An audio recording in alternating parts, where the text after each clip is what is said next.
Hi friends, ಇವತ್ತು ತುಂಬ ಈಸಿಯಾಗಿ ಸೀಮೆ ಬದನೆಕಾಯಿ ಬಜ್ಜಿ ಮಾಡೋಣ ಅಂತ ತೊಗೊತಾ ಇದ್ದೀನಿ. ಫಸ್ಟು ಸೀಮೆ ಬದನೆಕಾಯಿನ ಫುಲ್ ಸಿಪ್ಪೆ ಎಲ್ಲ ಹೊರದು ಇಟ್ಕೊಬೇಕು. ಇದೆಲ್ಲ ಆಗಿದೆ, ರೆಡಿ ಆಗಿದೆ. ಇವಾಗ ಚಿಕ್ಕ ಚಿಕ್ಕ ಸ್ಲೈಸ್ ಥರ ಕಟ್ ಮಾಡಿ ಇಟ್ಕೋಬೇಕು. ಈ ಥರ ಮಾಡಿ ಇಟ್ಕೊಂಡ್ರೆ ಆಲೂಗೆಡ್ಡೆ ಬಜ್ಜಿ ಥರನೇ ಸೇಮ್ ಟು ಸೇಮ್ ಇರುತ್ತೆ. ನನಗೆ ಯಾವ್ಯಾವ ಥರ ಶೇಪ್ ಬೇಕು ಆ ಥರ ಕಟ್ ಮಾಡಿ ಇಟ್ಕೋಬೋದು. ಅದಕ್ಕೆ ನಾನು ಫಸ್ಟು ಅದಕ್ಕೆ ಕಡಲೆ ಹಿಟ್ಟು ಹಾಕ್ಕೊಂಡಿದ್ದೀನಿ, ಸ್ವಲ್ಪ ಗರಂ ಮಸಾಲ, ಸ್ವಲ್ಪ ಅಚ್ಕಾರದ ಪುಡಿ.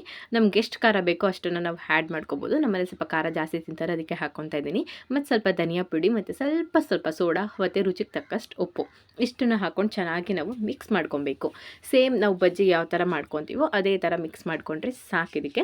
ಆಮೇಲೆ ಸ್ವಲ್ಪ ನೀರು ಹಾಕ್ಕೊಂಡು ಸ್ವಲ್ಪನೂ ಗಂಟಾಗದಿರೋ ಥರ ನೀಟಾಗಿ ಮಿಕ್ಸ್ ಮಾಡ್ಕೊಬೇಕು. ಅದಾದಮೇಲೆ ಅದರೊಳಗಡೆ ಹಜ್ಜಿ ಬಜ್ಜಿನ ಹಾಕೋದಷ್ಟೇ. ತುಂಬ ಸಿಂಪಲ್ಲಾದ ಸೀಮೆ ಬದನೆಕಾಯಿ ಬಜ್ಜಿ, ತುಂಬಾ ರುಚಿಯಾಗಿ ಟೇಸ್ಟಿಯಾಗಿರುತ್ತೆ. ನನ್ನ ಮಗಳಿಗಂತೂ ತುಂಬಾ ಇಷ್ಟ ಆಯಿತು ಅದನ್ನು ಅವರೆಲ್ಲ ಆಲೂಗೆಡ್ಡೆ ಬಜ್ಜಿ ಅಂತ ಅಂದ್ಕೊಂಡಿದ್ರು. ಅದ್ರ ಜೊತೆಗೆ ನಾನು ಅವರೆಕಾಳು ಬಾತ್ ಮಾಡಿದ್ದೀನಿ ಇವತ್ತು. ತುಂಬ ಸಖತ್ತಾಗಿತ್ತು ಮಾತ್ರ. ಬಾತ್ ನೋಡ್ತಾ ಇದ್ರೇ ತಿನ್ಬೇಕಂತ ಅನ್ನಿಸ್ತಾ ಇತ್ತು.